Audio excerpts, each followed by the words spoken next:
bienvenidos a la Academia Mexicana de la Historia. Un gusto saludar a nuestro público que se encuentra ya en nuestras transmisiones, pues tanto en nuestra página de Facebook como en nuestro canal de YouTube. Pues les damos la bienvenida a esta última sesión de nuestro ciclo, Los que se fueron, miradas a la historia de migración mexicana a América del Norte, coordinado por el doctor Pablo Yankelevich, miembro de número de esta academia, a quien le voy a dejar los micrófonos para que nos presente nuestra ponente el día de hoy. Doctor, tiene usted la palabra. Bueno, muy buenas tardes a todos y a todas los que nos están escuchando. Me da mucho gusto saludarlos y que estén aquí para esta última sesión del ciclo Los que se fueron, y para presentar a nuestra colega Catherine Vecina, que el día de hoy dará la última charla dedicada a la migración mexicana a Canadá, rumbo al otro norte, trabajadores agrícolas mexicanos en Canadá. Bueno, unas breves presentación de la doctora Catherine Vecina, que es doctora en Historia por la Universidad de Laval en Quebec, Canadá, con una tesis que fue galardonada por el Archivo Histórico Genaro Estrada, en el premio Genaro Estrada Mejores Tesis Doctorales, y es profesora investigadora titular de la División de Historia del CIDE desde hace poco más de 10 años, y actualmente es la coordinadora del doctorado en Historia Aplicada en el CIDE. Es miembro del Sistema Nacional de Investigadores y también integrante de la Junta Directiva de la Asociación Canadiense de Estudios Latinoamericanos y del Caribe, y el año pasado Catherine fue profesora en el Stone Center for Latin American Studies en la Universidad de Tulane, en Estados Unidos. Bueno, es autora de muchos trabajos, voy a señalar solo algunos. El libro Diplomacia Migratoria, una historia transnacional del programa Bracero, y del libro Migración México-Estados Unidos, publicado por Fondo de Cultura Económica, y es coautora de otros libros, entre ellos el de Migración y Ciudadanía, Construyendo Naciones en América del Norte, y coeditora también del libro L'Amérique du Nord, publicado por la Universidad de Laval, y de otro libro más, Historias Conectadas de América del Norte, publicado por el CIDE. Es autora de varios artículos sobre políticas migratorias, sobre historia de la inmigración mexicana a América del Norte, de capítulos de libros dedicados también a estos temas. Y actualmente Catherine es la titular de un proyecto de investigación dedicado a políticas mexicanas de contención de la migración durante los años 50 y 60 del siglo pasado. Entonces, con esta presentación dejamos la palabra a la profesora Catherine Vecina con la conferencia dedicada a la migración de México o de mexicanos a Canadá, asunto del que los historiadores saben bastante poco. Catherine, muchísimas gracias por estar aquí y te dejo los micrófonos, ¿sí? Muchas gracias, Pablo. Muchas gracias también, pues Pablo, a la invitación y a la Academia Mexicana de la Historia por ofrecernos este foro para hablar de historia de la migración pues de los mexicanos a América del Norte. Creo que son temas muy relevantes y que pues hablan mucho a todos los mexicanos. Entonces, ojalá hoy les puedo acompañar en una historia que quizás no conocen tanto, pero que también me parece muy interesante. Es la historia de esta migración mexicana que va a América del Norte. Vamos a ver que es una historia del tiempo presente, pues nos vamos a acercar a las últimas décadas del siglo XX y a las primeras del siglo XXI. Entonces, es una historia muy contemporánea. Entonces, voy a empezar a compartir pantalla para que puedan ver la presentación. Bueno, muy bien. Entonces, esta presentación se enfoca sobre todo, no sobre la migración mexicana en general a Canadá, pero sobre la migración de los trabajadores agrícolas mexicanos que van a Canadá. Y pues eso un poco para complementar o pues dar fin a este ciclo en el cual sí vimos mucho de migrantes, trabajadores temporales, sobre todo voy a intentar retomar un poco donde dejó la semana pasada la doctora Irina Córdoba, el programa Bracero, que se cancela en el 64. Pues hoy vamos a ver que del lado de Canadá se abrió otro programa que entonces dio una vía alternativa, pues mucho más reducida en términos de números, pero una vía para la migración legal de esto, pues también trabajadores agrícolas temporales a Canadá. Entonces, sin más, voy a explicarles, pues hoy me toca entonces presentarles quizás una historia menos conocida y empezaré entonces con una primera parte sobre el contexto poblacional y migratorio canadiense.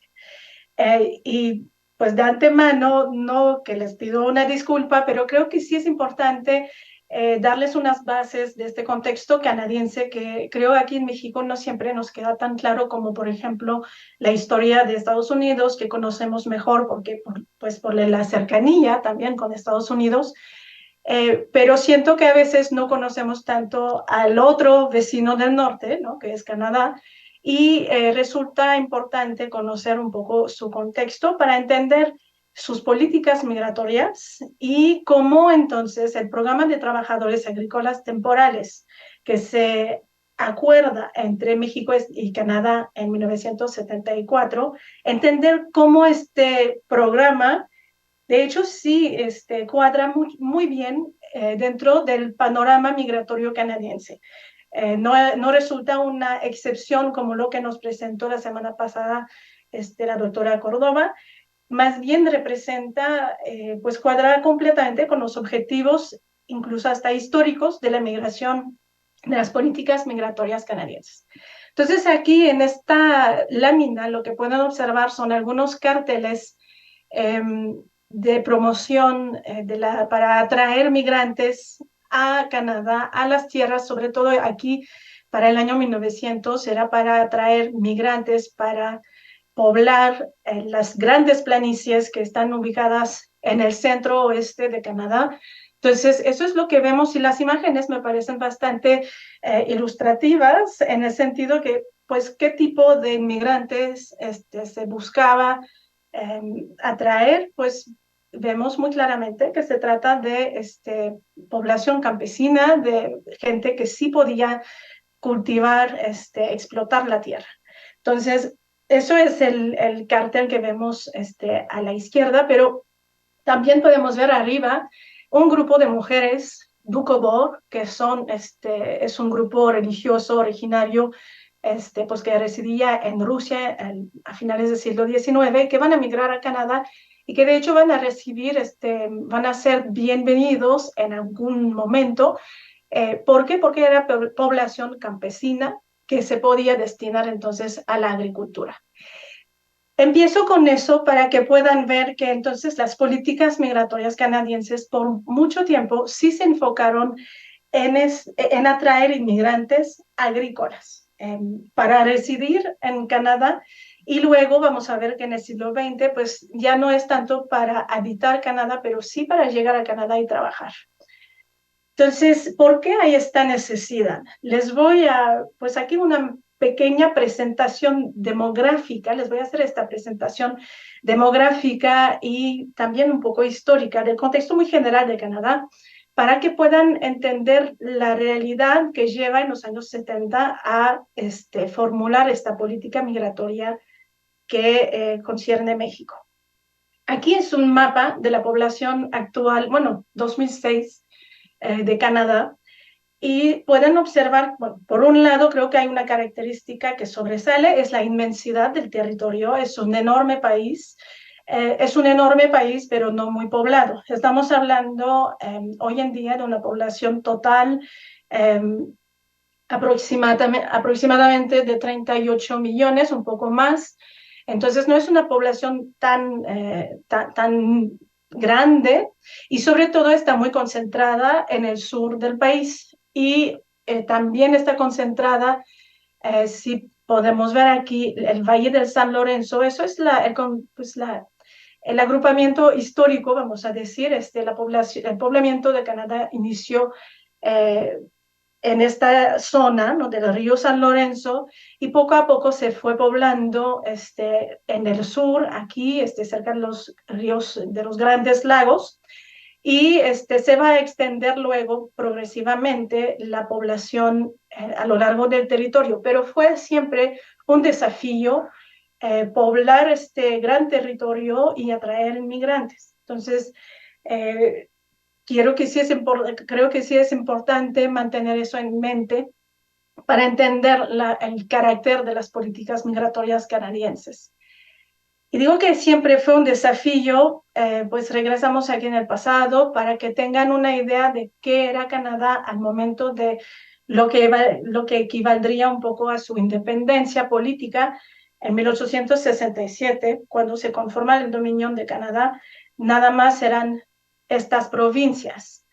Estas provincias que, pues regreso al anterior, son estas: Ontario y Quebec, hoy en día mucho más amplias, Nuevo Brunswick, Nova Scotia, y aquí tenemos también Terranova y Labrador, una pequeña isla aquí, la isla del Príncipe Eduardo, y progresivamente el territorio se va a construir incluyendo a Columbia Británica, Alberta, Manitoba, Saskatchewan, y estos son territorios. Actualmente todas las provincias, excepto por Terranova y Labrador, participan en el programa de trabajadores agrícolas con México. Sin embargo, las dos principales son Ontario y Quebec, seguidas de Columbia Británica y de Alberta después. Entonces, el poblamiento de este territorio siempre representó un desafío.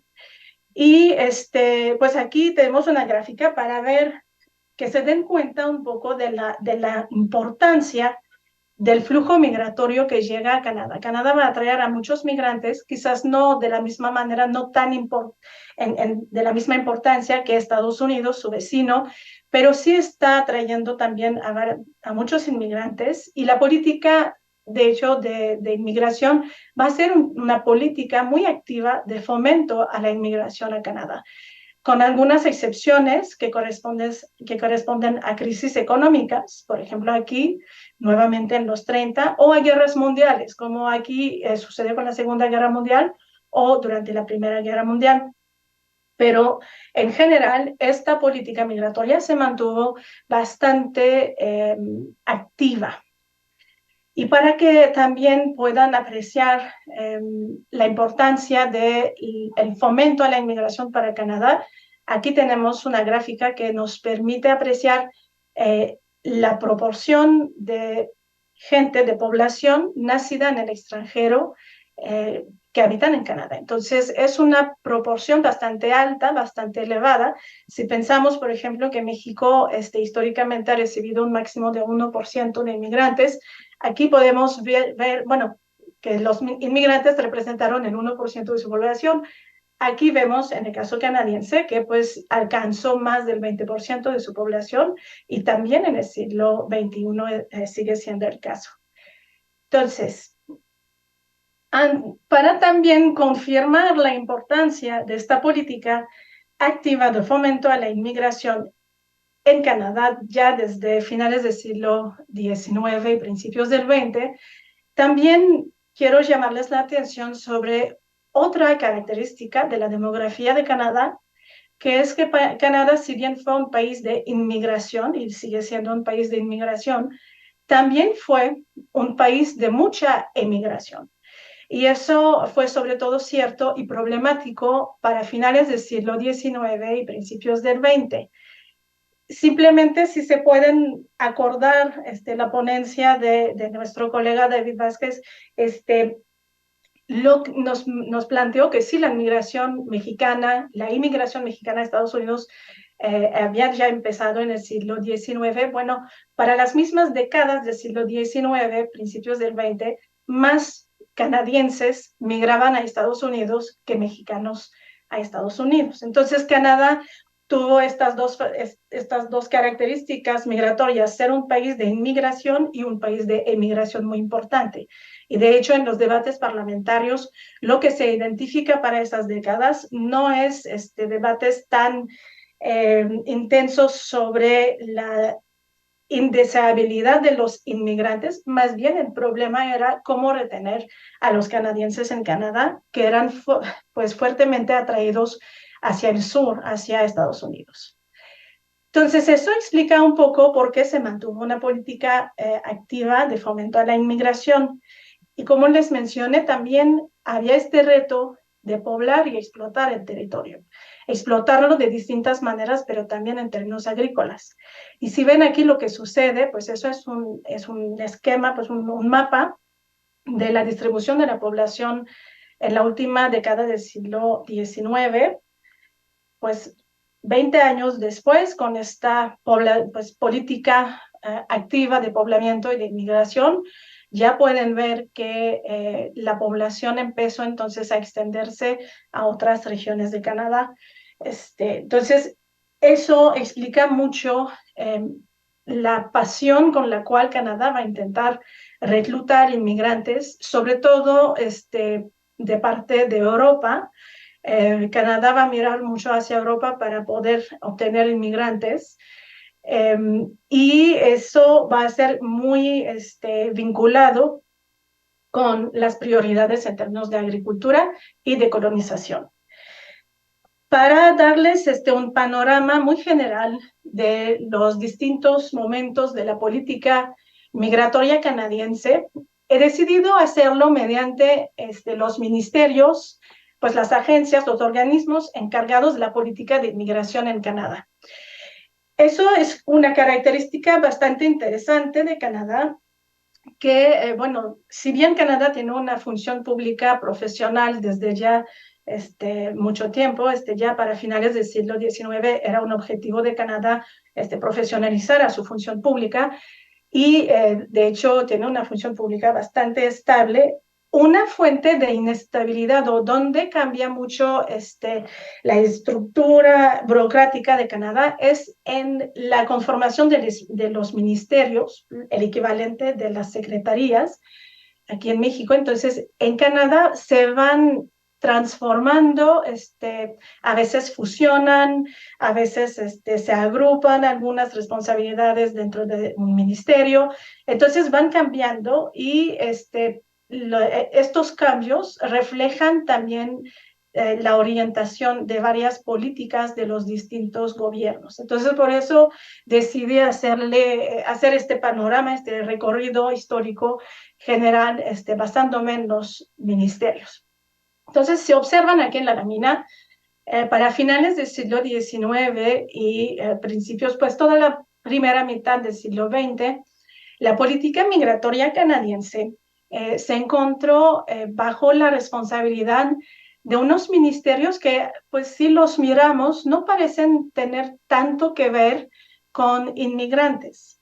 La política migratoria, de hecho, se entendía como un complemento a algunos objetivos, como el de la agricultura, como la apertura del territorio, los ferrocarriles, etcétera, ¿no? Entonces, al inicio, esta responsabilidad empezó entre las manos del Ministerio de la Agricultura, entonces se observa muy claramente la prioridad aquí. Pasó al Ministerio del Interior, que era un ministerio responsable de la seguridad interior, de la compra del territorio, de los distintos territorios de la corona británica, de también la colonización de estos territorios, de las relaciones con los pueblos indígenas y entonces de los ferrocarriles también y de los inmigrantes. Entonces era un ministerio muy amplio y nos habla mucho de estos objetivos de consolidación nacional.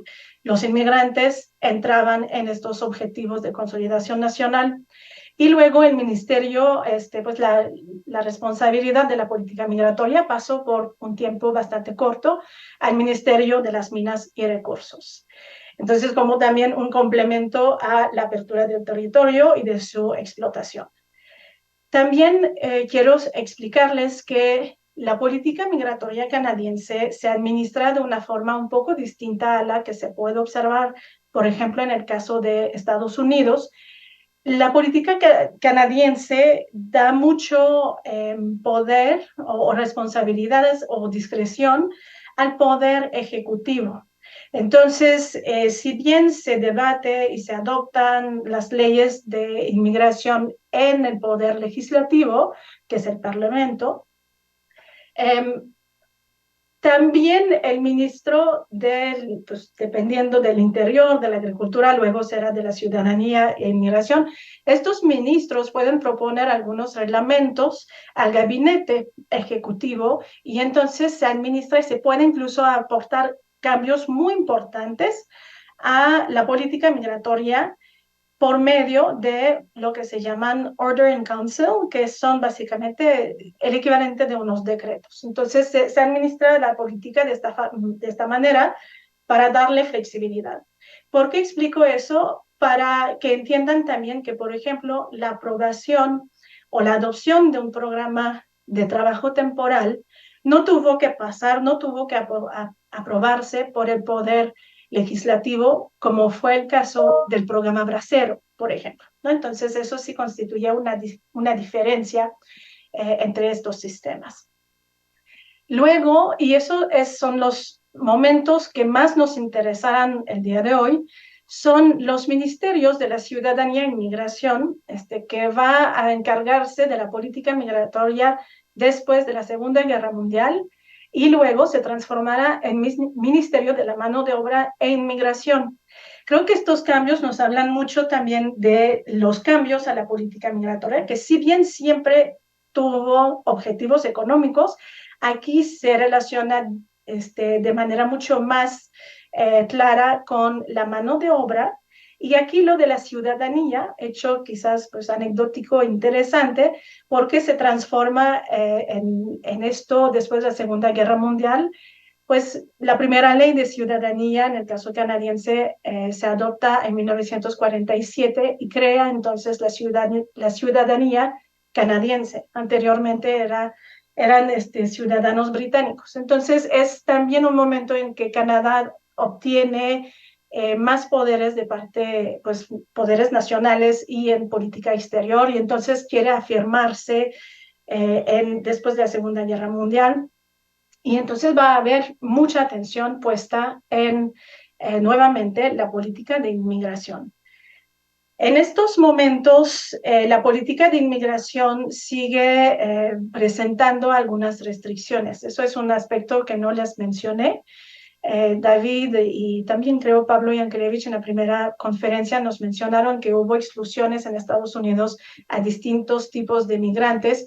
También sucedió en Canadá pues hasta la Segunda Guerra Mundial, estas exclusiones de una manera un poco distinta, pues no voy a explicar con detalle aquí, pero hubo también exclusión, por ejemplo, de migración asiática. Una vez elaborado el ferrocarril, pues la migración china fue restringida. Entonces hubo también este régimen de selección. Les mencioné que era una política activa de fomento a la inmigración, pero también Canadá tuvo esta característica de prohibir la entrada de algunos tipos de migrantes. Los migrantes que sí eran deseables eran los migrantes, sobre todo de origen europeo.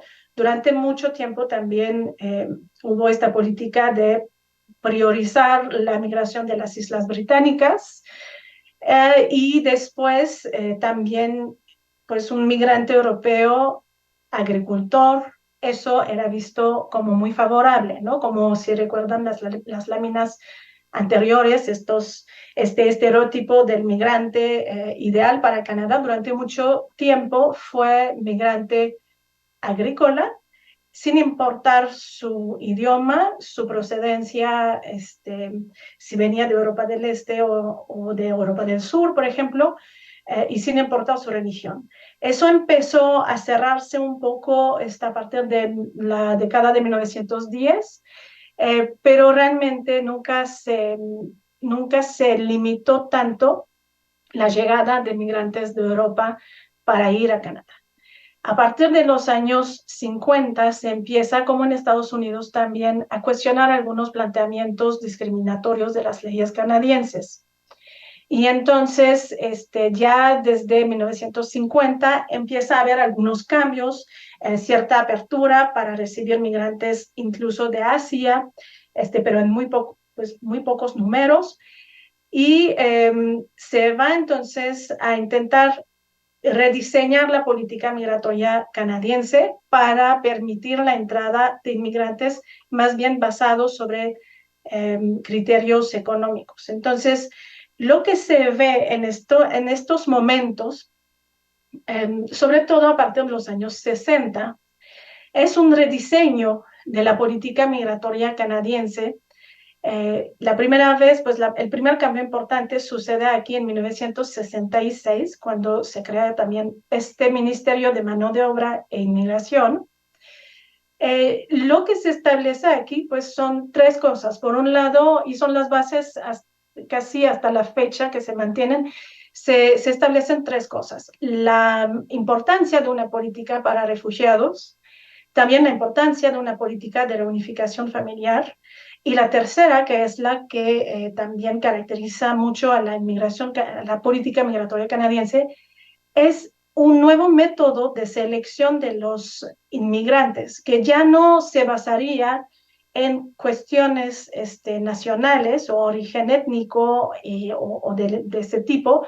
Más bien, lo que privilegia es el establecimiento de un sistema de puntos, que hasta la fecha se utiliza. De hecho, se ha aportado distintos ajustes al sistema de puntos, ¿no? Se puede ir dando puntos, más puntos a un concepto que al otro, de acuerdo con los años, pero el sistema de puntos, a partir de 1966, va a ser la puerta principal de entrada de los inmigrantes a Canadá. Entonces, ¿de qué se trata? Por ejemplo, hay puntos dados por la capacitación profesional, por la experiencia profesional, por el nivel de escolaridad, por el dominio de uno de los idiomas de Canadá y varios otros conceptos. Entonces, eso es lo que en 1976, con una ley de inmigración, se va a confirmar el sistema de puntos y se va a confirmar tres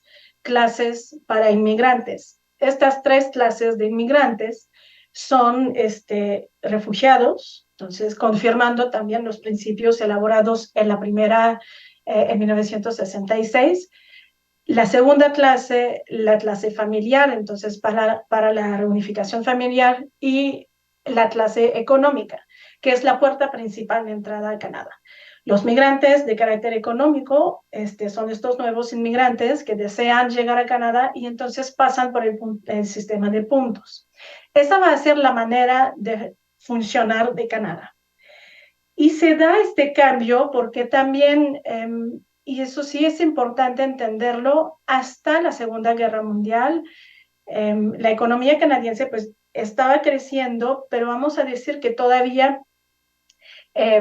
pues conocían varios problemas, pues hubo la crisis económica de los años 30 y entonces no era necesariamente una cuestión de tener tantos puestos de trabajo para el número de personas.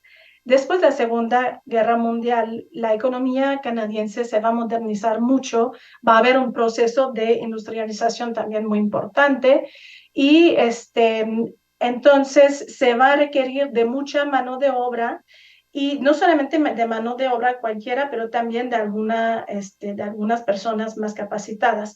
Por eso se establece el sistema de puntos para poder atraer al tipo de inmigrante que desea la economía canadiense en este momento. Y este sistema entonces se va a mantener y si ven el siguiente organismo encargado de la política migratoria canadiense sigue siendo la Comisión del Empleo y de Inmigración Canadá. Y regresamos a partir de los años 90 al Ministerio de la Ciudadanía e Inmigración, que aquí sí también se deja de priorizar o de relacionar directamente la mano de obra y la inmigración aunque bueno, eso es otra discusión, pero también los empleadores intervienen mucho en el proceso de reclutamiento de los inmigrantes en Canadá a partir de los años 90. Y finalmente, hoy en día, el ministerio que maneja la inmigración es el Ministerio de Inmigración, Refugiados y Ciudadanía. Este cambio se operó cuando los liberales de Justin Trudeau entraron al poder. Entonces, pues es un panorama muy rápido y muy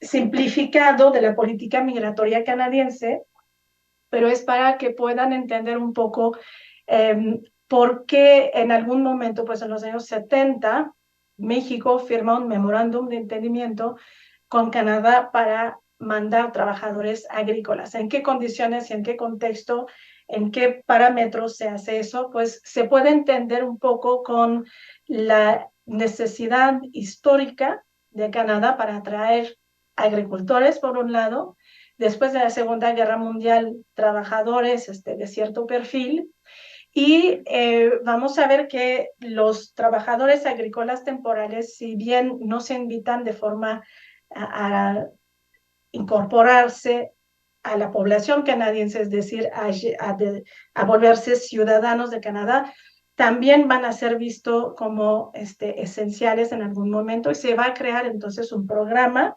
de mano de obra temporal. Entonces, ¿y eso por qué? Bueno, ¿por qué sucede lo que sucede en los años 60 y 70? Tiene que ver con los cambios profundos que experimenta la economía canadiense después de la Segunda Guerra Mundial.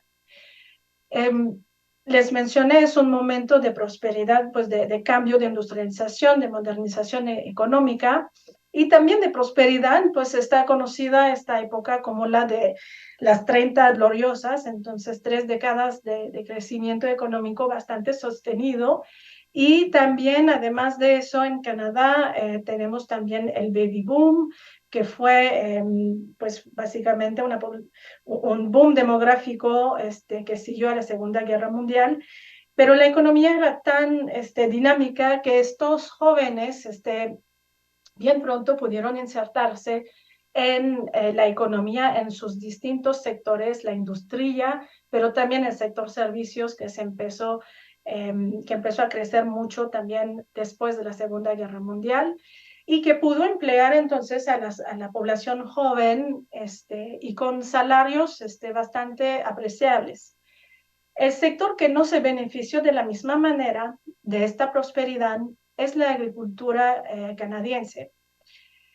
No fue pues la historia es distinta dependiendo de las provincias. Como han visto, Canadá es un país enorme, entonces no todas las provincias experimentaron estos cambios de la misma manera. Pero vamos a decir que la historia del programa de trabajadores agrícolas temporales es una historia que interesa sobre todo a la provincia de Ontario, que es esta provincia como en el centro de Canadá, y a la provincia de Quebec en una segunda etapa. Ontario es la primera provincia que va a pasar por esta transición a la agricultura comercial.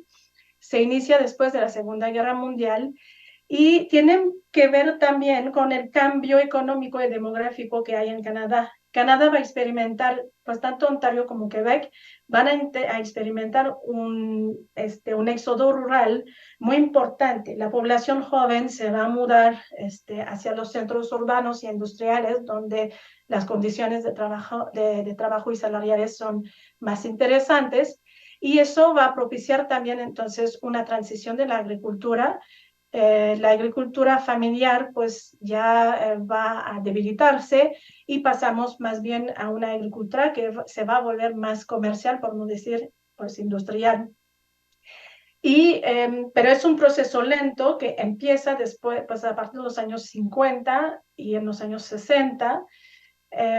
Y el salario entonces del trabajador agrícola también va a presentar problemas, pues es decir que los salarios no van a ser tan altos como en otros sectores de la economía y entonces va a resultar mucho más difícil para estas nuevas granjas comerciales atraer trabajadores hacia, pues, y además en zonas bastante aisladas a veces. Entonces, eso explica por qué en algún momento los gobiernos de Canadá y de las provincias van a empezar a apoyar a la agricultura canadiense en esta transición.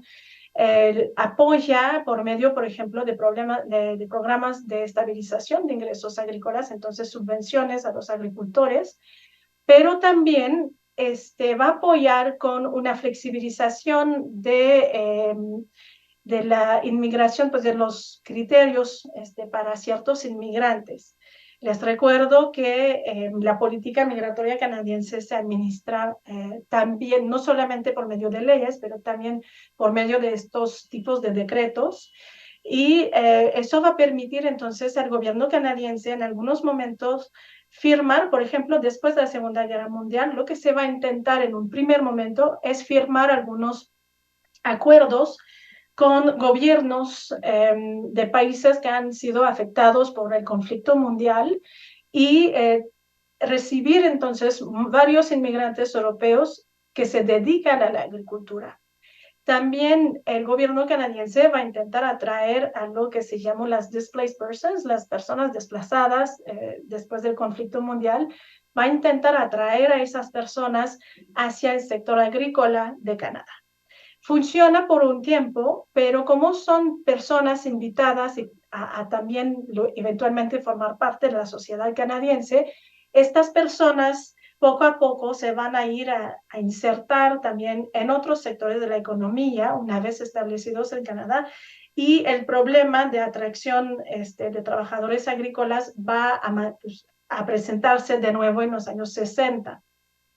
Además, hay que pensar que en estos años, 1960 y 70, Canadá está pasando por prosperidad y pues la gente que quiere conseguir trabajo lo puede hacer muy fácilmente. Hay mucha oferta para estos jóvenes, entonces este problema de atracción de mano de obra se va a mantener entonces durante estos años. Y es cuando el gobierno canadiense, el gobierno federal va a proceder, va a escuchar a Ontario, a la provincia de Ontario, y va a permitir la creación de un primer programa de trabajo de trabajadores agrícolas temporales en el 66. Y luego vamos a ver, este programa se va a ampliar a México. Para tener un panorama general de este programa, he decidido dividir o por lo menos marcar el programa de con algunas fechas que me parecen muy importantes para entender su evolución y cómo se ha ido consolidando y transformando. Bueno, en un primer momento vemos la creación del programa, que acabo también de explicarles un poco, y su eventual ampliación al caso de México. Y vamos a ver qué pasa, una privatización parcial de su gestión en Canadá en los años 80, que también corresponden a un momento en que Canadá empieza también a experimentar unas políticas neoliberales, como en varios otros países. Y en el 2003, lo que sucede aquí es la integración de un factor de competencia al programa de trabajadores agrícolas temporales. Veremos por qué, pero es un momento que también es importante porque resulta con algunas dificultades suplementarias para los trabajadores.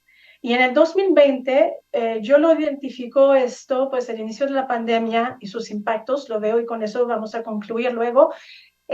Creo que esta fecha sí podría ser un parteaguas en la historia del programa de trabajo temporal. Un programa que si se fijan con México, es un programa que podríamos decir ya consolidado, pues nació en el 74 y el año que entra entonces va a cumplir sus 50 años, lo cual no es poco. Si comparamos con el programa Bracero que duró 22 años, pues estamos hablando aquí de un programa que algunos historiadores y sociólogos han caracterizado de muy exitoso, ¿no? Aunque pues también hay problemas con el programa, pero es un programa que se ha mantenido y que sigue gozando por lo menos en Quebec y en Canadá en general, de una aprobación positiva, muy ampliamente positiva. Entonces, ¿cómo se crea este programa? Pues ya les mencioné, se crea el programa en un momento en que sí resulta difícil atraer trabajadores agrícolas a los campos, sobre todo de la provincia de Ontario. Entonces, es una petición que proviene de la provincia de Ontario. Y al inicio, el gobierno canadiense va a mirar hacia el Caribe de habla inglesa para iniciar este experimento. Entonces, inicia el programa con trabajadores de Jamaica y si pueden observar aquí, poco a poco se va a ir diversificando el programa, incluyendo a otros países del Caribe anglófono. ¿Por qué se destina esto a los trabajadores del Caribe? Pues también por una cuestión de idiomas. Resulta más cómodo para varios granjeros emplear trabajadores que ya conocen el idioma y entonces es una decisión que se toma en el 1966. Se va a crear el PETAT, que llamamos, se crea el PETAT por medio de memorándum de entendimiento.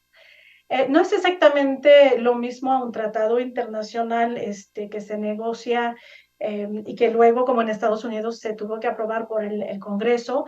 El memorándum de entendimiento, pues hay varios, creo que hoy en día son 11 memorándum de entendimiento que rigen el programa Bracero, uno para cada país participante, y no contienen todas las mismas condiciones.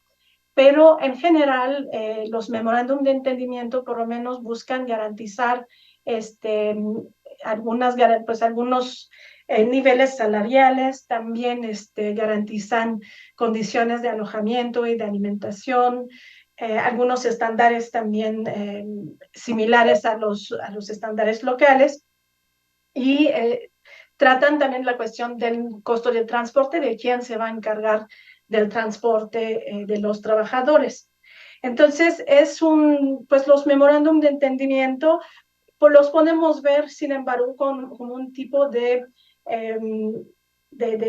documento que oficializa un programa de carácter bilateral. Y eso creo que es algo interesante, pues después del programa Bracero, por ejemplo, para los mexicanos no quedó varias vías legales para migrar como trabajadores agrícolas a Estados Unidos y menos como trabajadores supervisados por ambos países, ¿no? Por medio de un contrato, de un programa en el cual están involucrados los dos gobiernos.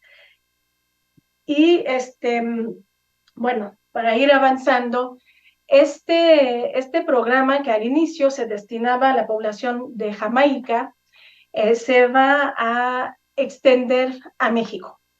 Pueden observar aquí, pues les puse algunos recortes de periódico, son periódicos de la región de Quebec, en el cual señalan que la penuria, pues realmente la falta de mano de obra agrícola se agudiza y pues sigue siendo muy importante.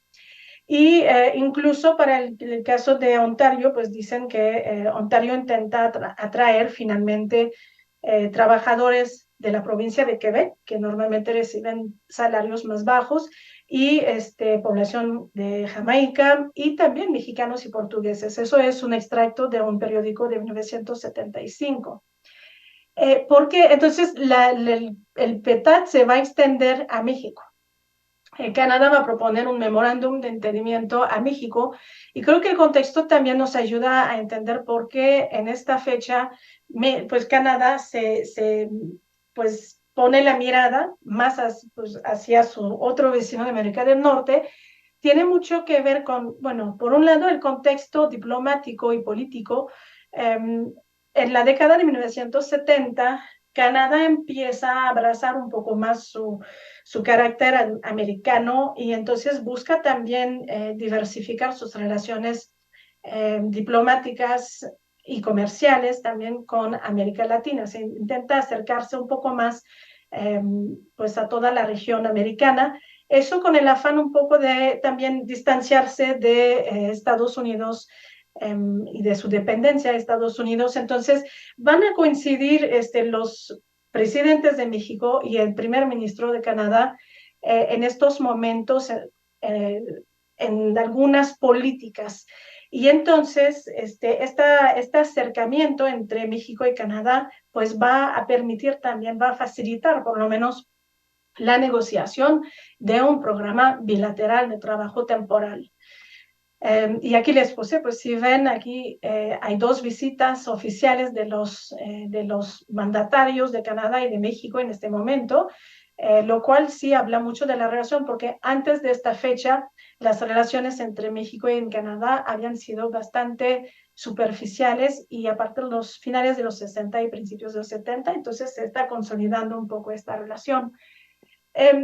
También el otro punto, pues la dificultad para atraer, ya lo mencioné, pero los primeros intentos de sindicalización de los trabajadores del Caribe en Ontario también empiezan a preocupar. Vamos a ver más adelante que los trabajadores agrícolas en Canadá van a tener problemas para obtener la certificación como trabajadores pues sindicalizados. Siempre es más complicado sindicalizar trabajadores agrícolas y no es diferente en Canadá. Sucedió también con el programa Bracero, que pues no era tan fácil obtener que se pudieran sindicalizar los trabajadores agrícolas y menos los extranjeros. Pues también sucede en Canadá, pero ya para los años 70, sobre todo en Columbia Británica, hay algunos trabajadores del Caribe y también de la India que empiezan entonces a movilizarse para sindicalizarse, y eso va a crear cierta inquietud entre los empresarios agrícolas. Y lo que se va a buscar hacer entonces es ampliar el pool, ampliar el mercado de trabajadores extranjeros, un poco con el afán de pues, dividir a estos trabajadores y hacer que la sindicalización sea más complicada.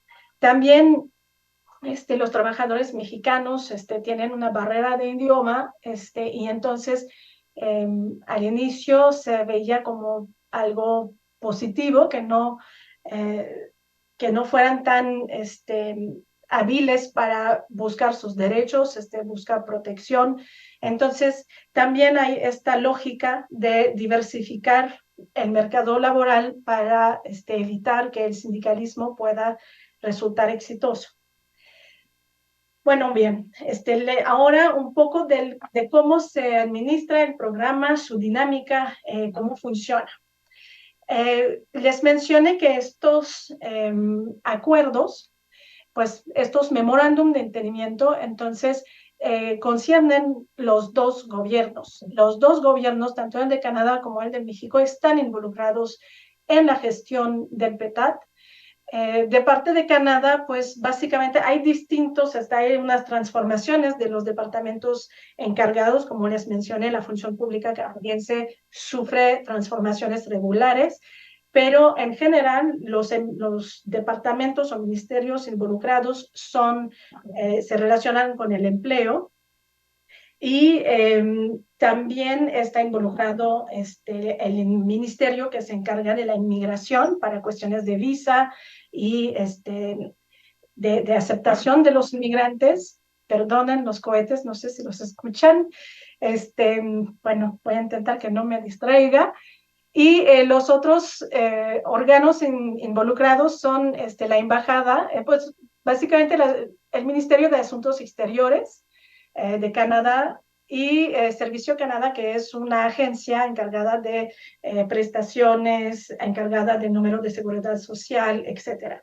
Del lado de México, eso me parece interesante y se ve aquí quizás la continuidad de la estructura de la función pública, pero también la expertise que desarrolló México durante el programa Bracero. Las secretarías que participan en el programa de trabajadores agrícolas temporales con Canadá son las mismas. Estamos hablando de la Secretaría de Relaciones Exteriores, encargada por un lado de la emisión de pasaportes, pero también encargada de la representación consular. Y la representación consular para el caso canadiense es muy importante.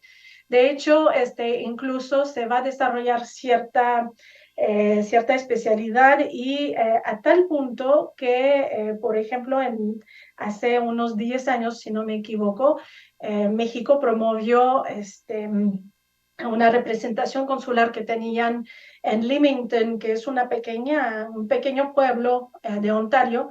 Promovieron esta representación a nivel de consulado para poder recibir a los migrantes agrícolas, los trabajadores agrícolas mexicanos en Canadá, recibir sus quejas, supervisar un poco más las condiciones de trabajo en Canadá.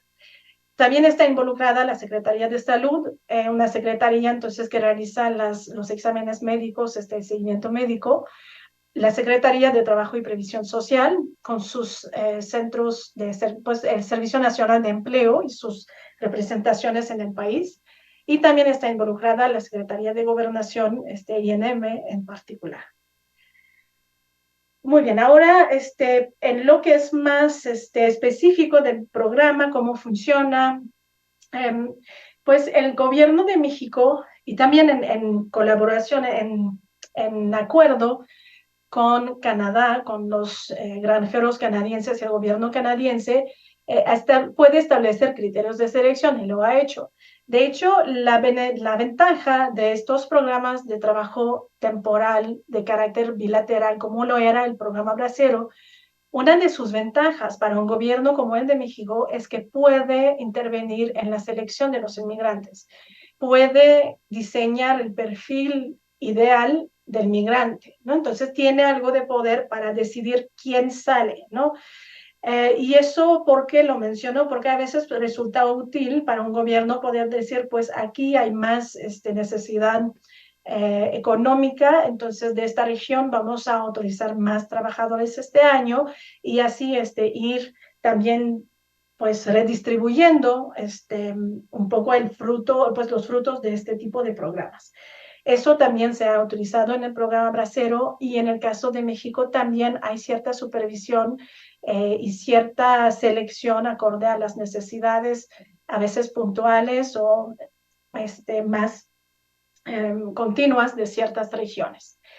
Los criterios aquí que pueden observar aquí son criterios que aplican para los candidatos mexicanos masculinos. Entonces, estos migrantes pues tienen que ser mexicanos, pero también tienen que conocer el trabajo agrícola, provenir de zonas rurales y establece también criterios mínimos y máximos de escolaridad, máximos y mínimos de edad, y hay una característica, un criterio interesante, es que todos los participantes en el programa tienen que tener dependientes económicos y idealmente ser casados o vivir en unión libre, ¿no? Entonces, estos dos criterios son interesantes porque al ratito vamos a ver que más adelante en el PETAT las mujeres también van a estar incluidas, pero no se van a someter a los mismos criterios o no exactamente. Entonces, hay uno que sí sigue siendo lo mismo, es tener dependientes económicos, pero lo del estatuto conyugal pues es distinto. Y pues este programa entonces al inicio, si bien estaba administrado de forma casi completa por agencias gubernamentales, en Canadá, les mencioné también, el neoliberalismo llegó a Canadá y en los años 80 entonces el gobierno canadiense va a deshacerse de algunas responsabilidades en el reclutamiento y en el reparto de los trabajadores agrícolas en las distintas provincias, y entonces vemos la responsabilidad pasar a unas organizaciones, a unas asociaciones de granjeros. En el caso de Quebec, esta asociación se llama FERM, o sea, es la palabra francófona es la palabra en francés para granja, ¿no? Entonces, es la fundación de empresas en reclutamiento de mano de obra agrícola extranjera. En el caso del resto pues, del Canadá anglófono, es FARMS, que también es la palabra en inglés para granjas, que es el servicio de gestión de los recursos agrícolas extranjeros. Y este cambio en la gestión sí tiene un impacto muy importante y sí constituye en sí una transformación del programa y va a llevar a la consolidación, de hecho, de este programa. ¿Por qué digo eso? Porque observamos a partir de esta fecha un aumento muy claro del número de participantes en el PETAT. Si pueden observar aquí es la fecha clave de 1987, entonces cuando se privatiza la gestión, pues el reclutamiento y el reparto de los trabajadores. El año anterior apenas llegaba a los 1,000 participantes mexicanos en el PETAT y el año siguiente ya alcanza casi los 3,000 participantes. Y eso va a ser una consolidación bastante continua, pues un crecimiento, si ven, con algunos altibajos, pero la tendencia general después del 87 es de un fuerte crecimiento, ¿no? Entonces, una consolidación constante de este programa. Y es en esta fase de privatización y de consolidación del programa de trabajo temporal que se inserta también, que se autoriza la participación de las mujeres al programa de trabajo agrícola temporal. Esta participación, por lo que entiendo, originó de una solicitud, pues de un interés de los granjeros de Canadá para atraer mujeres agrícolas, ¿no? En este trabajo agrícola. Lo que nos cuenta Rosa María Venegas García, aquí tienen la referencia por si les interesa, lo que nos cuenta esta autora es que hubo solicitudes de parte de algunos granjeros de obtener mano de obra, por un lado, más dócil, supuestamente, y en un segundo momento también trabajadores más perfeccionistas, que hacen un trabajo más delicado para algunas tareas que requieren más cuidado, ¿no? Entonces, por eso se dio el cambio, supuestamente, pues es la hipótesis de Rosa María Venegas García, que tiene una buena parte de su libro dedicado a estas trabajadoras femeninas en el PETAT. Si observan aquí, bueno, eso se hace en 1989.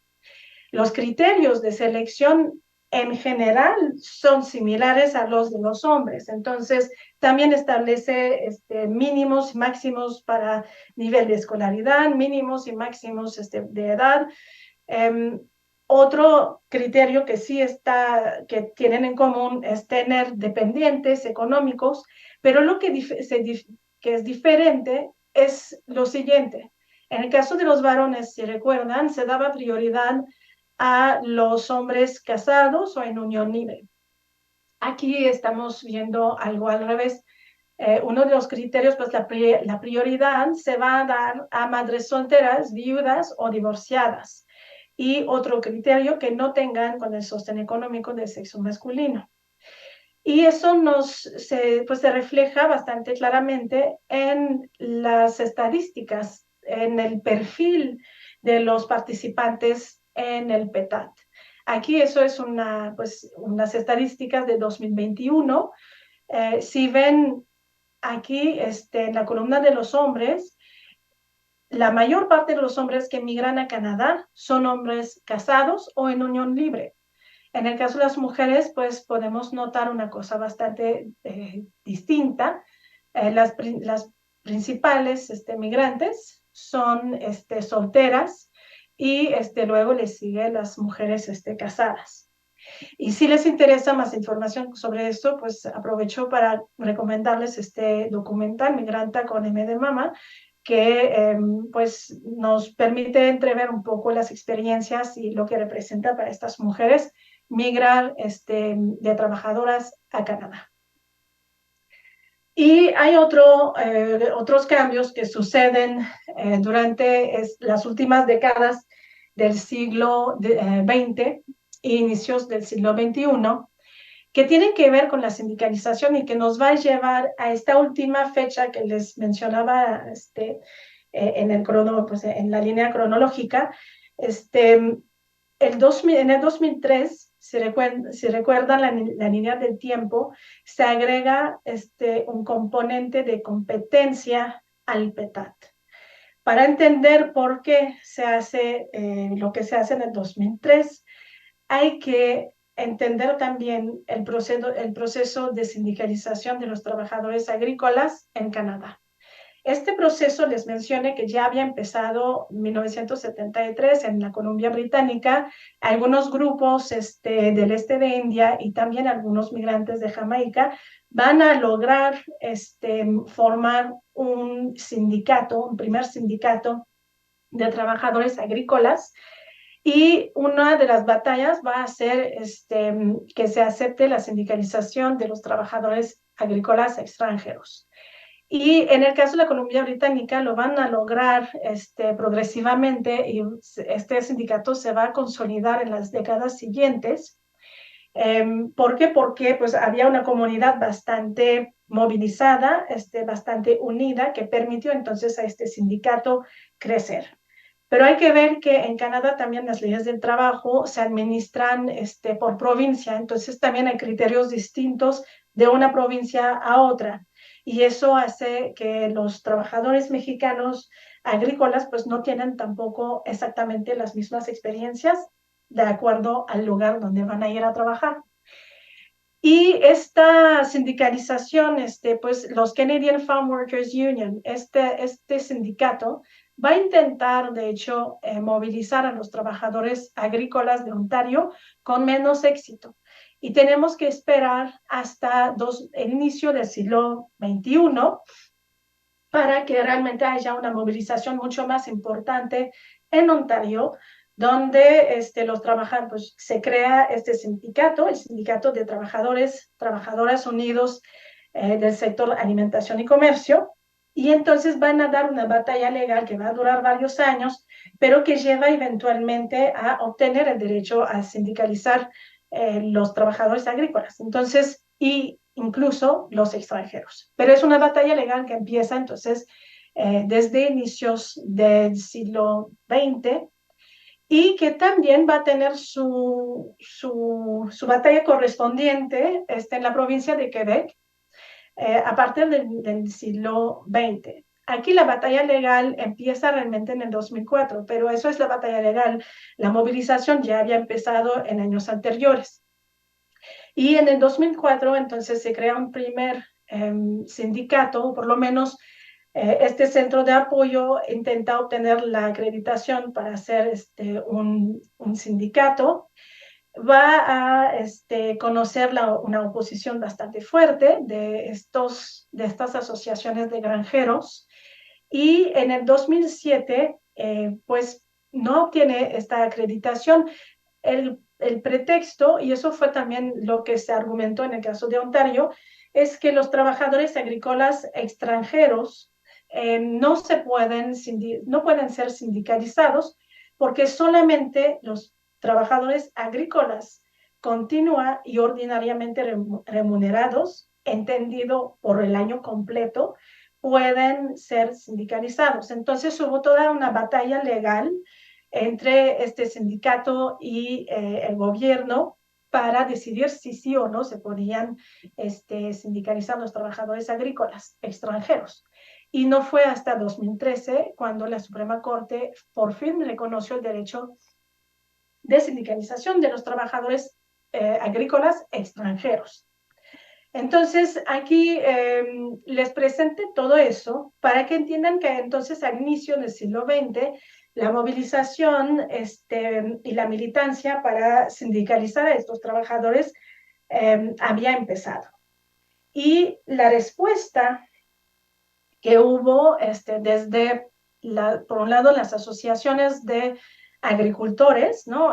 Farms y FERM, y también en acuerdo con el gobierno de Canadá, fue de flexibilizar más la política migratoria y sobre todo los programas de trabajo temporal.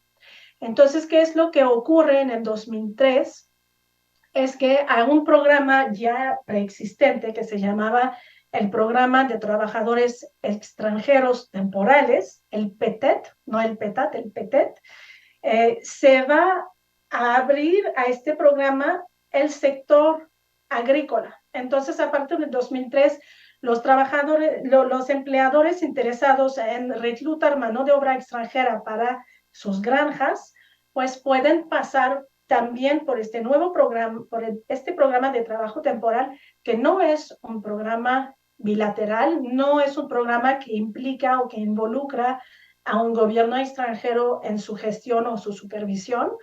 Entonces, abre este programa a los empleadores y es cuando empezamos a ver llegar trabajadores agrícolas temporales de otros países, sobre todo de Centroamérica. Entonces, hay una presencia en aumento de trabajadores guatemaltecos, hondureños, salvadoreños también en los campos de Canadá. Y si ven aquí en esta tabla, que proviene de un libro de Sara María Lara Flores, en esta tabla podemos ver la consolidación del componente, lo que llamamos el componente agrícola, que corresponde a estos trabajadores agrícolas que no son contratados por medio de un programa bilateral. Entonces, hay una consolidación también de este programa. Pues si ven el caso Quebec, que es la provincia que empezó a usar más estos trabajadores. Ontario se quedó bastante leal al PETAT, a los trabajadores mexicanos, pero en ambos casos la integración, la incorporación de trabajadores de otras nacionalidades y con también otras condiciones laborales, porque no tienen los mismos contratos ni tampoco las mismas condiciones de transporte o de hospedaje, por ejemplo. La incorporación entonces de estos trabajadores en la fuerza laboral agrícola en Canadá introdujo también una competencia, una segmentación que dificultó y que de cierta forma desalentó un poco la sindicalización de los trabajadores agrícolas en este momento. Entonces, por eso la sindicalización de los trabajadores sí está relacionada, o sus esfuerzos está relacionada con este cambio, esta nueva dinámica que se estableció a partir del 2003. Y bueno, antes de pasar a lo de la pandemia, me gustaría hacer un pequeño ejercicio de historia comparada para ver si algo hemos aprendido del programa Bracero.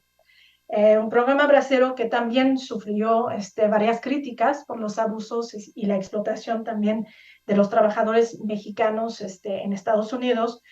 Un programa que también fue criticado en algunos momentos por la competencia que la presencia de los braceros representaba para los trabajadores estadounidenses, ¿no? Estos trabajadores agrícolas domésticos.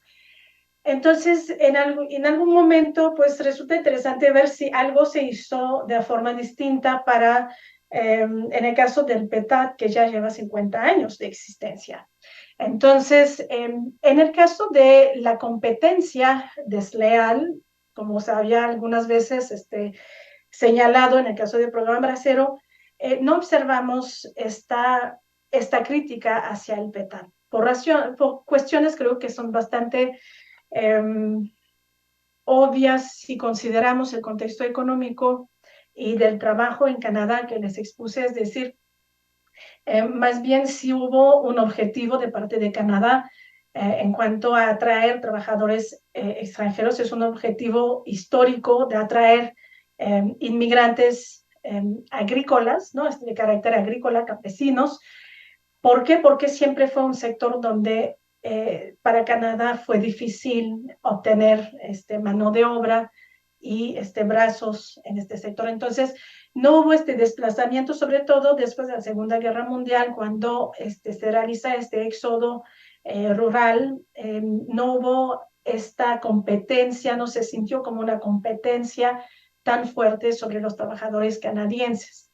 También eso lo explica mucho, y una de las críticas al programa Bracero fue que al mismo tiempo que permitió la migración de los trabajadores mexicanos de forma documentada, también creció a su lado la migración indocumentada. Aquí, pues en el caso del PETAT, y creo que eso explica mucho porque varios politólogos, sociólogos lo ven de una forma quizás, y administradores públicos lo ven de una manera exitosa, es que el PETAT no se acompañó de un crecimiento de la migración indocumentada mexicana a Canadá. De hecho, pues eso es un factor geográfico muy básico, pues Canadá no comparte una frontera común con México, y entonces en el PETAT se pusieron algunos candados para asegurar el regreso de los trabajadores mexicanos después de su contrato. Entonces es muy difícil, no digo que no haya ningún caso de migrante que se queda después de su contrato de forma indocumentada, pero vamos a decir que es una proporción muy marginal. Y entonces eso explica mucho la apreciación muy positiva del programa en el sector, pues en Canadá, en el país receptor. La percepción que tiene la población canadiense de este programa es en general muy alta, está muy bien visto este programa. Y entonces creo que tiene que ver con que pues no ha creado los mismos problemas de los que acompañó el programa Bracero. En cuanto a los abusos, me gustaría decir que hemos aprendido mucho del programa Bracero y que no hay abusos y que todo está mucho mejor supervisado en Canadá. No es tan así tampoco, aunque por supuesto el servicio consular mexicano se profesionalizó y ya hay más, pues hay una supervisión que se ha podido asegurar. Les mencioné que se creó un consulado en Leamington para permitir más seguimiento de las condiciones laborales y de trabajo y salariales. Entonces hay ciertos componentes muy positivos, pero algunas cosas que no me parece que se hayan necesariamente aprendido del programa Bracero.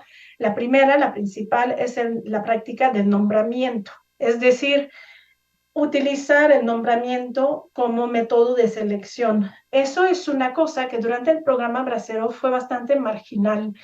De hecho, ni el gobierno mexicano ni el de Estados Unidos estaban muy a favor de proceder a la contratación de trabajadores por medio del nombramiento, es decir, que un empleador proporcione una lista de los trabajadores que han tenido y que les gustaría que regresen con ellos al año siguiente. Entonces, esta práctica de decir, pues yo quiero este trabajador al año siguiente, hizo un buen trabajo, lo quiero de nuevo. En el programa Bracero no se aceptó por mucho tiempo. En la segunda parte de la década de 1950 se ha observado esta práctica. Es una práctica que de hecho se puso en marcha con el objetivo de flexibilizar, de agilizar el acceso a los trabajadores mexicanos, sobre todo para los agricultores tejanos, que por mucho tiempo se habían rehusado a ir por la vía documentada, por la contratación documentada de mexicanos, y que por mucho tiempo contrataban entonces a trabajadores indocumentados mexicanos. Entonces, para convencerles de irse por la vía legal, se dio algunas facilidades a estos empleadores, y el nombramiento fue una de las prácticas. El problema con este método de reclutamiento es que también obstaculiza o pone freno al trabajador mexicano que quiere denunciar abusos o malos tratos de parte de su empleador. Entonces, con el miedo de no figurar en la lista al año siguiente, muchos trabajadores no denuncian, y esto entonces explica quizás por qué la apreciación del PETAT por parte también de los trabajadores mexicanos a su regreso es tan alta también. Creo que en general sí hay trabajadores que tienen buena experiencia y que regresan bastante contentos después de su experiencia migratoria, pero es muy probable que por esta práctica del nombramiento tampoco se denuncia tanto como podría ser el caso. Y aquí pues en la tabla pueden ver que el principal método de selección de los trabajadores, de contratación de los trabajadores mexicanos a Canadá, pues se ha vuelto con los años esta práctica de nombramiento. Entonces los empleadores proporcionan listas y entonces los trabajadores mexicanos ven su lugar asegurado para el año siguiente. Entonces eso se ha vuelto la principal forma y también representa una desventaja quizás para el gobierno de México, que ya no tiene tanto control o no el mismo como si fueran nuevas contrataciones año con año, que no puede necesariamente ir atribuyendo, repartiendo los contratos como quisiera en la República. Entonces, esta práctica tiene sus ventajas y sus desventajas.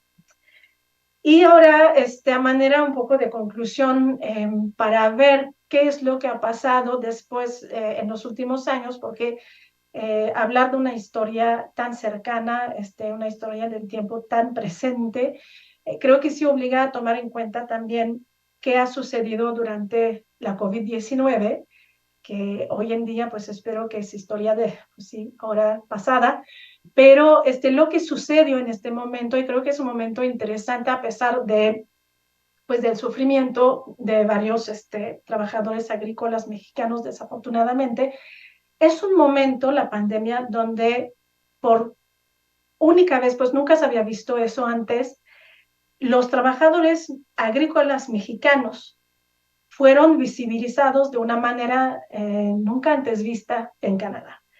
¿Por qué digo esto? Pues es que en la primavera del 2020, cuando se cerraron las fronteras, pues Canadá administró la pandemia de una manera mucho más estricta que aquí en México, y las fronteras se cerraron. Fue necesario entonces para Canadá dar cierto régimen de excepción a estos trabajadores agrícolas mexicanos para que pudieran ir a Canadá. Entonces, por un lado, primer momento en que Canadá se da cuenta del carácter esencial de estos trabajadores es cuando les da esta excepcionalidad en el trato. Y luego se visibilizaron mucho estos trabajadores cuando, muy tristemente, a partir de la primavera empezaron a fallecer algunos de estos trabajadores. Y no solamente a fallecer, pero también cuando observamos que los focos de contagio a lo largo de la pandemia eran mucho más numerosos en los establecimientos agrícolas donde estaban contratados estos trabajadores. Entonces, hablaba mucho de las condiciones sanitarias y de la falta de supervisión de sus condiciones y de entonces los abusos que sufrían estos trabajadores. Y eso entonces provocó escándalo en la población canadiense. Aquí, simplemente para que vean, esos son algunas capturas de pantalla de varios reportajes que se hicieron en Ontario y también en Quebec de las condiciones de hospedaje pésimas en varios establecimientos, y que provocó realmente la indignación de mucha parte de la opinión pública, a tal punto que se empezaron a boicotear los productos de algunas empresas agrícolas, exigiendo que estos trabajadores fueran retirados de estas empresas y que haya una mejor supervisión de sus condiciones.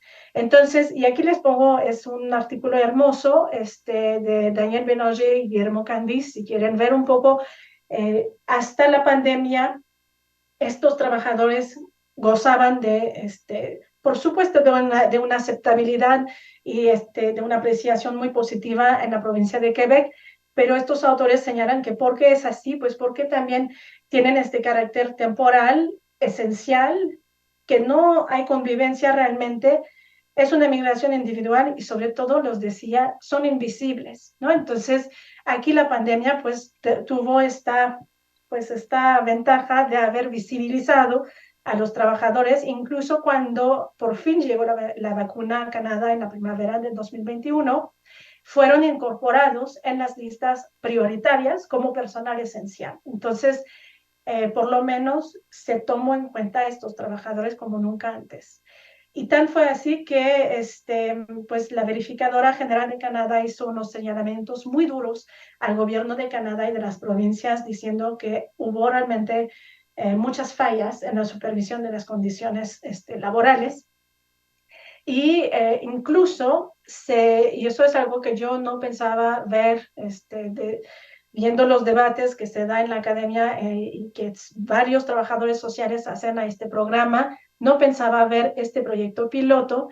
Van varias décadas que los expertos dicen que no estaría mal proporcionar una vía hacia la residencia permanente a estos trabajadores para que eventualmente puedan pues denunciar también los casos de abuso y también mejorar sus propias condiciones, darles también este acceso y este reconocimiento de la labor que hicieron por medio de una residencia permanente. Entonces, se aprobó un proyecto piloto que va a durar hasta el año que entra, hasta el 2024, que permite a algunos trabajadores extranjeros, a algunos trabajadores mexicanos, eh, mandar su solicitud para la residencia permanente. Está abierto a algunos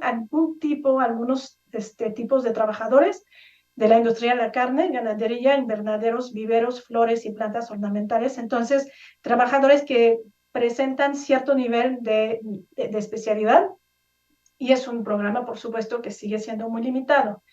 Y otro impacto positivo a largo plazo de la pandemia, con esta visibilización de los trabajadores agrícolas extranjeros, el gobierno, tanto federal como de las provincias, aquí puse un ejemplo de la provincia de Quebec, los gobiernos empezaron a dar subvenciones las asociaciones y las redes de apoyo para estos trabajadores agrícolas extranjeros. Entonces, pues con eso concluyo esta presentación, esperando que de verdad la pandemia haya sido un parteaguas y que haya tenido efectos positivos a largo plazo, a pesar de todo el sufrimiento que implicó anteriormente. Muchas gracias, Catherine, por esta visión general, ¿no? Que presenta sobre migración en Canadá, comenzando por un poco la historia de la migración en Canadá y la formación de esa nación hasta el presente.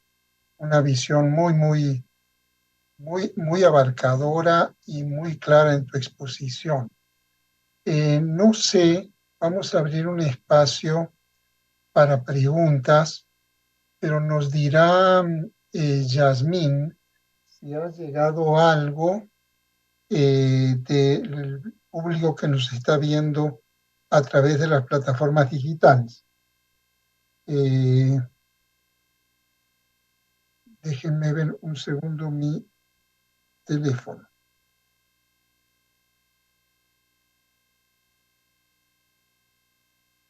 Sí, aquí hay una pregunta, Catherine, de Aide Grijalva. Dice, excelente conferencia. Felicitaciones a la doctora Vecina. Una pregunta. ¿Cuál crees que fue la principal razón que dificultó la contratación y migración de mexicanos a Canadá durante buena parte del siglo XX? Sí, Bueno, mientras esperemos que lleguen, yo tengo tengo muchas preguntas, pero para empezar, solo una. Em, Catherine, son muy notables, por supuesto, las diferencias con la migración a Estados Unidos, empezando por los volúmenes, ¿verdad? En un caso se trata de decenas de millones y en otros casos de decenas de miles. Pero la pregunta es la siguiente. Estas migraciones van constituyendo comunidades en los países de destino, ¿no?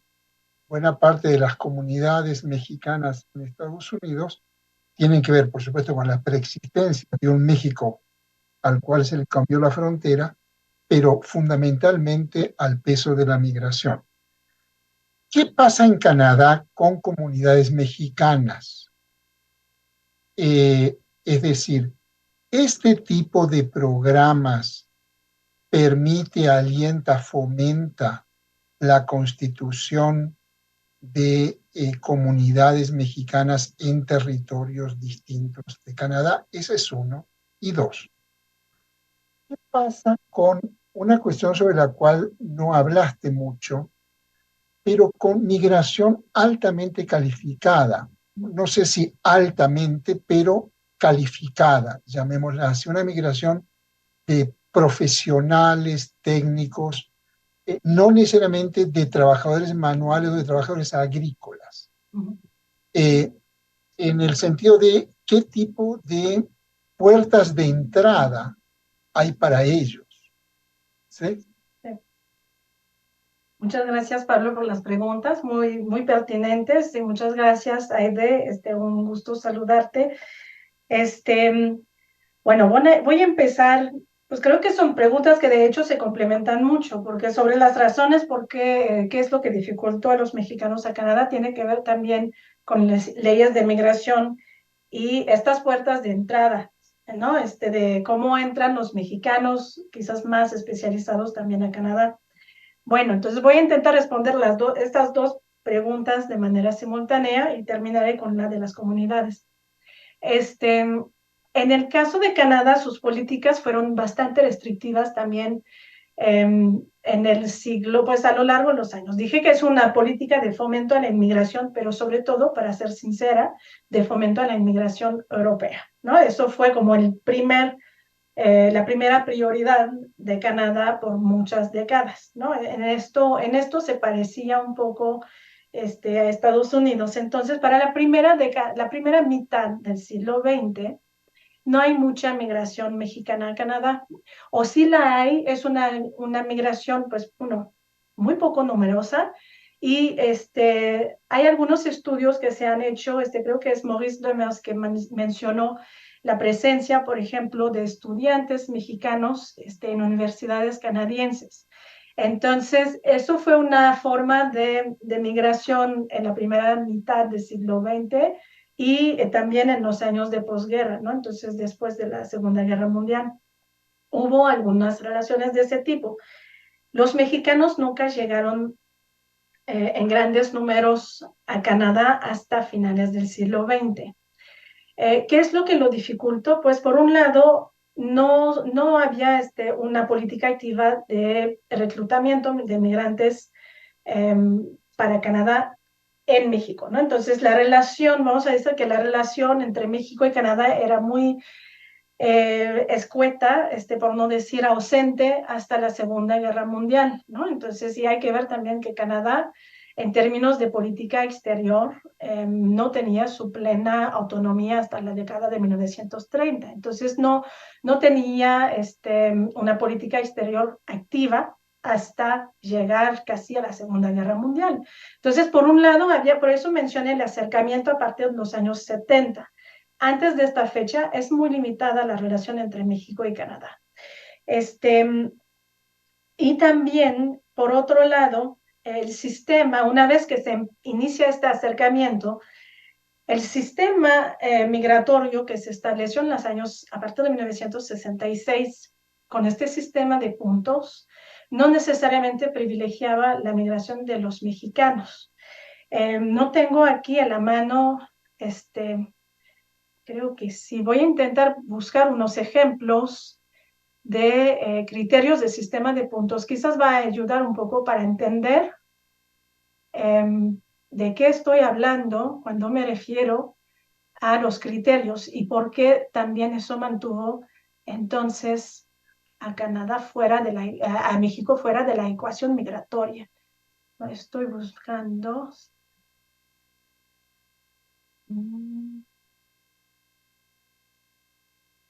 Sí, creo que lo tengo aquí. Si me permiten, voy a compartir pantalla para que vean un ejemplo de lo que a qué me refiero. No sé si alcanzan a ver la pantalla. Aquí son sistemas de puntos en distintos momentos de la historia de Canadá. Este corresponde al 66, este al 78, y si no me equivoco, este es del 2001. Entonces, hay muchos puntos para educación, para vocación, para capacitación profesional, demanda ocupacional en Canadá, también para el conocimiento del inglés o del francés, y eso, personal suitability, de adaptabilidad, y es un concepto que se mantiene en varios momentos. Este tipo de criterios, entonces, no favorecen necesariamente y por mucho tiempo la migración de los mexicanos y tampoco, por ejemplo, de personas de África. En el criterio de adaptabilidad se consideraba cuestiones como, por ejemplo, el clima. Entonces, hay algunos criterios que, a pesar de parecer muy objetivos, también permiten mucha discrecionalidad. Y entonces la migración mexicana, con un perfil quizás un poco menos escolarizado para los años 60, 70, no es la población, no es el grupo objeto que está buscando Canadá en este momento. Entonces creo que hay mucho de esto que hace que puede explicar por qué no hay una migración mexicana muy numerosa a Canadá hasta finales o hasta las últimas décadas del siglo XX, que es cuando se empieza a consolidar esta comunidad mexicana en Canadá. Y de pues cómo pueden migrar estos migrantes más especializados, pues pueden hacerlo, por ejemplo, con este sistema de puntos, ¿no?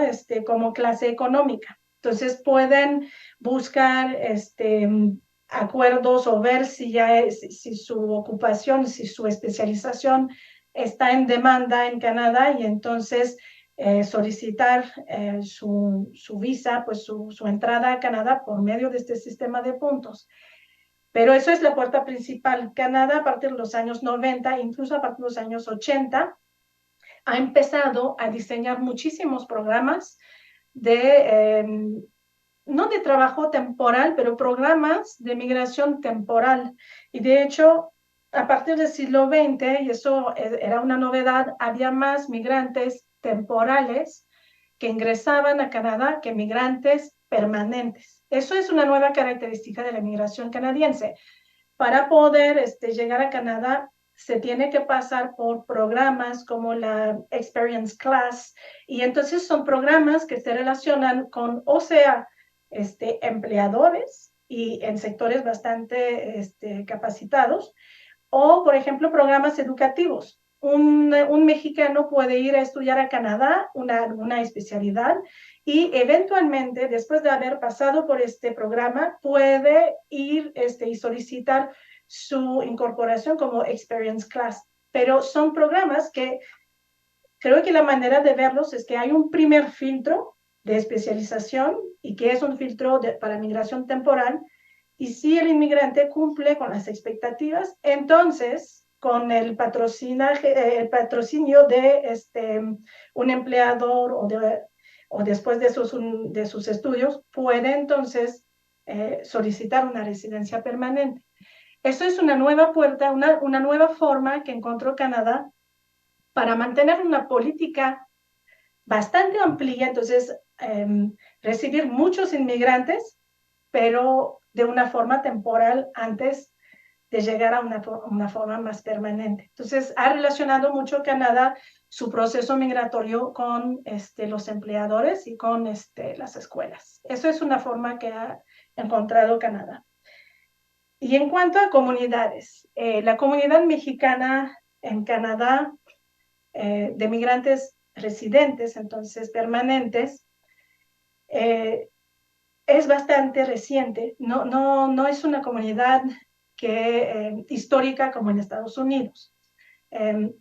Se ha constituido sobre todo en las últimas décadas del siglo XX y no son grandes números. No es la principal en Canadá. Y en cuanto a los programas de ese tipo, si fomentan la creación de comunidad, pues la respuesta tristemente es no. ¿Por qué no fomenta? Y eso, de hecho, el artículo de Daniel Bélanger y Guillermo Candice es excelente para eso. Habla mucho de esta ausencia de convivencia también con la sociedad canadiense. Son trabajadores que se encuentran muy aislados en granjas y pues la extensión geográfica del Canadá también se refleja en cómo están las granjas repartidas en Canadá. Muy a menudo se encuentran en zonas rurales poco conectadas y entonces no resulta tan sencillo para estos inmigrantes formar comunidad. Y además, después de 2003, cuando se incorporó esta competencia con trabajadores de otros países, incluso complicó mucho la convivencia y esta formación de comunidades, incluso dentro de los propios campos agrícolas. Entonces, no vemos una comunidad muy sólida y los espacios de comunidad son, por ejemplo, y eso sobre todo en regiones como en Quebec, hay un pueblo que se llama Saint-Rémy, que de hecho se ha dinamizado un poco gracias a la presencia de los trabajadores agrícolas, sobre todo en su iglesia. Entonces, las iglesias católicas en Quebec y en Canadá en general estaban en una decadencia y siguen en decadencia desde la segunda mitad del siglo XX, y la llegada de estos inmigrantes entonces a veces sí dinamiza esta comunidad católica y los incorpora un poco a la comunidad incluso quebequense, pero son espacios muy limitados. Pero después de la pandemia, lo que sí podemos observar con estas redes de apoyo, incluso en la ciudad de Quebec el pasado 22 de septiembre, y eso se está repitiendo en varias ciudades de la provincia, están organizando, pues los quebequenses organizan fiestas, conciertos para los trabajadores migratorios, migrantes mexicanos. Entonces, intentan darles como un espacio para hacer comunidad, pero son programas que no fomentan realmente este espacio comunitario.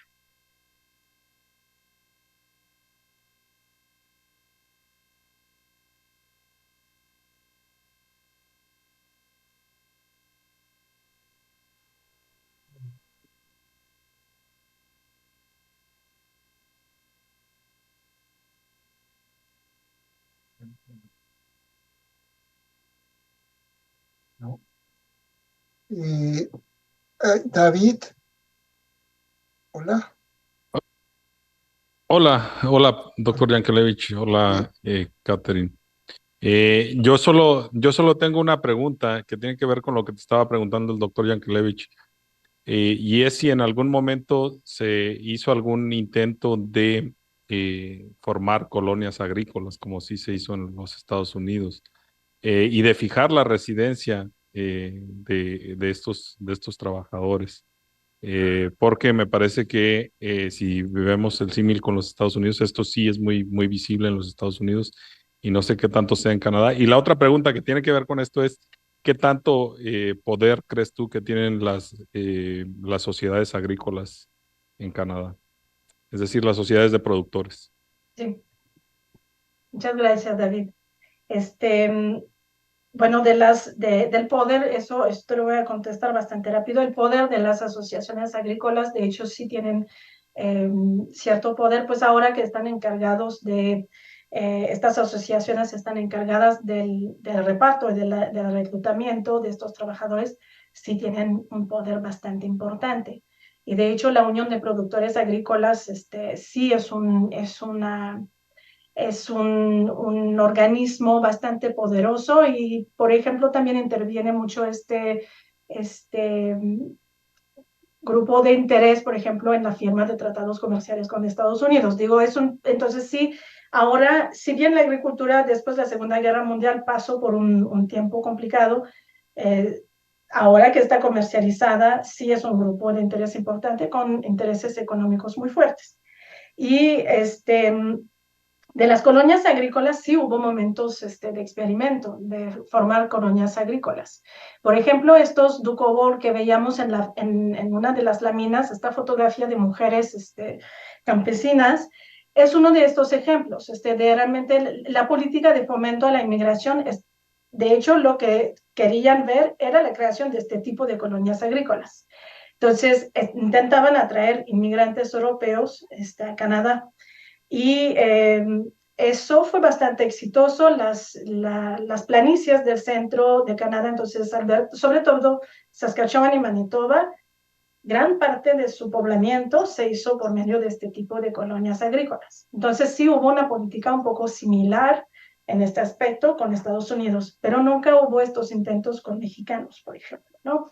Pero sí los hubo con población, sobre todo de Europa del Este, hasta que pues en la década de 1910, entonces Canadá empezó a tener también cierto sentimiento nativista, ¿no? Como en Estados Unidos, y empezaron entonces a obligar a estas comunidades también a prestar juramento, pues hacer juramento de lealtad a la corona británica. Y entonces hay grupos como los Dukobor, que no tienen otra autoridad que la de Dios, que entonces sufrieron cierta exclusión, cierta persecución por el gobierno de Canadá. Incluso si se preguntan a veces estas colonias menonitas en el norte de Canadá, cuándo llegaron y etcétera, pues es una historia compartida con Canadá. Resultó de la expulsión de algunas de estas colonias de Canadá cuando se impuso esta anglo-conformidad a partir de la década de 1910. ¿Sí? Gracias. Un placer. Muchas gracias. Aquí ha llegado otra pregunta. Dice así, pregunta Benjamín Juárez Echenique. Entiendo que actualmente las leyes de migración de Canadá y de Quebec son distintas. ¿Podría hablar de esto? ¿Es más difícil la provincia francófona? Sí, muchas gracias, Benjamín, por tu pregunta.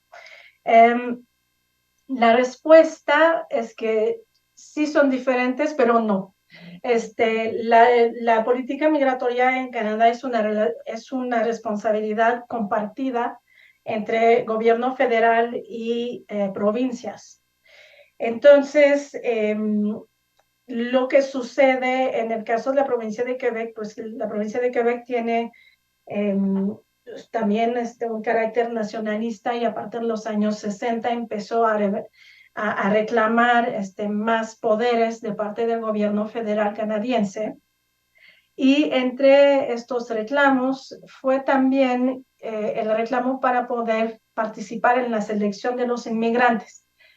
Y esta responsabilidad, de hecho, en el Acta de la América del Norte Británica, que es como la constitución, si queremos, de Canadá, este poder sí recae también en las provincias. Entonces fue concedida la petición de Quebec y entonces se estableció un ministerio de la inmigración en Quebec. Si recuerdan una lámina donde estaban los organismos, pues había también el logo del Ministerio de Inmigración de la provincia de Quebec. Entonces, ¿cómo interviene Quebec? Pues, por un lado, Quebec no puede intervenir en la selección de los inmigrantes con leyes que no son las mismas que el gobierno federal. Es decir, no, sus competencias se limitan a lo que decide también el gobierno federal. Entonces, Quebec también se rige por la misma ley de inmigración. Las leyes son las mismas. Lo que difiere es que Quebec, este sistema de puntos, por ejemplo, Quebec los puede adaptar, ¿no? Entonces tiene también que pasar por el sistema de puntos, pero, por ejemplo, en el componente de si domina uno de los idiomas de Canadá, en el sistema de Quebec, pues no es uno de los idiomas, es si tiene conocimiento del idioma francés, ¿no? Entonces, eso para mantener el carácter francófono de la provincia. Y este tipo entonces, de criterios se pueden establecer por la provincia. También puede intervenir Quebec en señalar al gobierno federal cuántos inmigrantes puede recibir al año. Pero eso también cualquier provincia de Canadá lo puede hacer, tiene esta competencia cualquier provincia. De hecho, las cuotas anuales de migración las determina el gobierno federal en consulta con las provincias. Entonces, vamos a decir que el caso de Quebec no es que las leyes sean más estrictas o realmente muy distintas. Son distintas porque se adaptan a las características de la provincia. Entonces, migrantes francófonos y no necesariamente anglófonos, que van a ser favorecidos por estos criterios. También Quebec a veces tiene su equivalente de programas de trabajadores temporales. Quebec tiene su equivalente, exactamente el mismo, pero para la provincia de Quebec. Entonces, en esto difiere un poco la provincia de Quebec, pero no puede adoptar leyes migratorias que van en contra de las leyes federales. Entonces, aquí se limita el poder de la provincia de Quebec. Y en el sentido de más estrictas, quizás hace referencia en que pues eso de la francización e integración fue una preocupación efectivamente de Quebec y puedo afirmar que en los últimos años los gobiernos que han gobernado a la provincia son quizás un poco más no me gusta el término nativistas, pero vamos a decir que ponen más atención en factores culturales para la selección de inmigrantes. Muchas gracias, Catherine.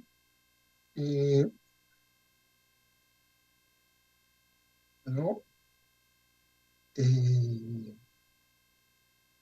Ha llegado otra pregunta. Los colegas que están con... Irina, por favor. Sí, muchas gracias, Hola. Pablo. Catherine. Hola. Hola, Irina. Muchas felicidades por tu presentación, Catherine. Me pareció un excelente recuento de lo que tenemos que saber también de ese otro norte para poder entender el proceso migratorio de los mexicanos específicamente y de las mexicanas. Yo tendría como dos preguntas sobre lo último que nos explicabas. Una tiene que ver con lo que decías de que no hay quejas, ¿no? Y el capítulo 4 de esta obra de Rosa María Venegas que tú citas, donde ella señala que pues no hay quejas porque los cuestionarios que formula la Secretaría de Relaciones Exteriores tienen un planteamiento un tanto tendencioso, ¿no? Y esto se sumaría a lo que tú muy bien nos explicabas sobre el nombramiento, ¿no? O sea, por un lado el estímulo de volver el siguiente año con un contrato nuevo y por otro lado, pues un documento que pretende como explorar la situación y la vivencia, pero al mismo tiempo lleno de candados para que esto no se exprese plenamente, ¿no? Y bueno, eso me parece como preocupante en el sentido de que a lo mejor no aprendimos a gestionar el trabajo internacional, sino aprendimos a generar una burocracia que te permita no verlo de una forma tan crítica, ¿no? Entonces, bueno, creo que sería como un punto a discutir. Y lo otro es si digamos, tú nos señalabas la participación de la Secretaría de Relaciones Exteriores y de Gobernación y del Trabajo. Si en el caso de la de Gobernación, antes de que surja el Instituto Nacional de Migración en 1993, hay un área específica que se encargue de la, pues digamos, de la revisión o de la gestión de esta salida de trabajadores. Si tú la has identificado en lo que llevas revisado de este programa. Pues muchas felicidades de nuevo. Muchas gracias, Irina. Pues de la última pregunta, te la contesto rápidamente. En lo particular, no he revisado si Gobernación interviene en algún momento en la salida de estos trabajadores antes de 1993. No me he clavado, hay que decir, tampoco me he clavado en los archivos de esta época, en el caso de Canadá. Los archivos que he consultado tienen más que ver con prensa y demás, entonces la participación de Gobernación no la he identificado. Supongo que intervenía, pero cómo lo hacía no lo sé muy bien. De las quejas y sí, me gusta mucho lo que propones, que a lo mejor lo que hemos aprendido a hacer es generar una burocracia que efectivamente pues puede administrar los programas, no que necesariamente hayamos logrado solucionar los problemas de este tipo de programas, hemos logrado sí administrarlos, gestionarlos, pero obviamente estos cuestionarios que hace la Secretaría de Relaciones Exteriores, no, es la Secretaría de Trabajo que hace estos cuestionarios regresando, obviamente las respuestas, y en este sentido sí, Rosa María Venegas tiene toda la razón. Son preguntas que a lo mejor no permiten al trabajador realmente expresar el descontento, lo orienta mucho efectivamente, y sobre todo creo que el principal obstáculo, estas listas, este nombramiento, hace que el trabajador no necesariamente va a expresar con representantes oficiales su descontento, ¿no? Ahí está, porque además, y eso es una cosa que se observa en el caso del PETAT, el papel de las representaciones consulares de México en Canadá es como un tipo de doble representación, es decir, que también intervienen frente a los empleadores para facilitarles la conexión con algunos trabajadores. Entonces, actúa un poco a favor del empleador para ayudarle, para facilitarle el acceso, al mismo tiempo que uno de sus funciones importantes es la de proteger a estos migrantes de los empleadores. Entonces, hay como aquí una especie de función dual que, pues, efectivamente no permite realmente al trabajador confiar en pues los representantes, los poderes, los gobiernos, para expresar el descontento. Entonces, eso obviamente creo que sí, no recuerdo el término exacto que utilizaste, pero sí hemos logrado establecer burocracias que sí permiten administrar programas de ese tipo, pero no necesariamente solucionar todos los problemas. Eso está claro. Y creo que a lo mejor quizás la pandemia sí va a intervenir un poco, pero no fue por la voluntad necesariamente del gobierno, fue por presiones de la opinión pública escandalizada de ver lo que estaba ocurriendo. Bueno, un segundo. Bueno, ya estamos sobre la hora. No veo otras preguntas. Un segundo. No, ya no. Yo ya aquí cerraría entonces esta charla, y como es la última, cerraríamos este ciclo de los que se fueron, miradas a la migración de mexicanos a América del Norte, agradeciendo, por supuesto, a los colegas que nos acompañaron e hicieron posible este ciclo, la doctora Catherine Besinal, la doctora Irina Córdoba, el doctor David Vázquez, y por supuesto a la academia y a todo el equipo de apoyo que hace posible estas transmisiones.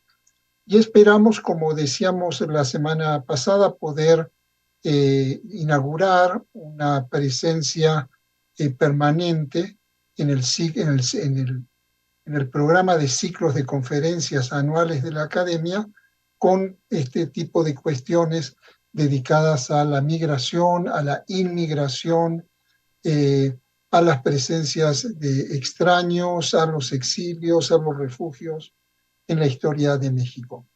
Dicho esto, de verdad muchísimas gracias y nos veremos pronto el próximo año. Muchísimas gracias.